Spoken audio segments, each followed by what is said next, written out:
Nice weather today. Ayan. Chivao! Ah, you want to look for mouse?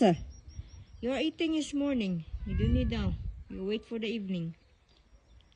I know that you have kitten, but this is the spring here. Spring, spring, my dear.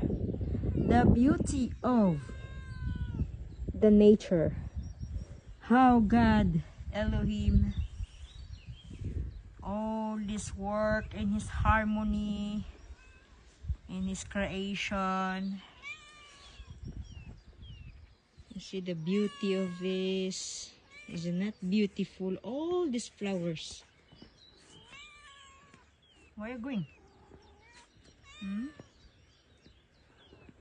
To speak Tagalog, hindi ako marunong mag-shy Tagalog. Ayan, ayan, ayan. What are you doing there? So, and that, what ay pinapaniwalaan ko. Yan, dyan sila. Nature, nature.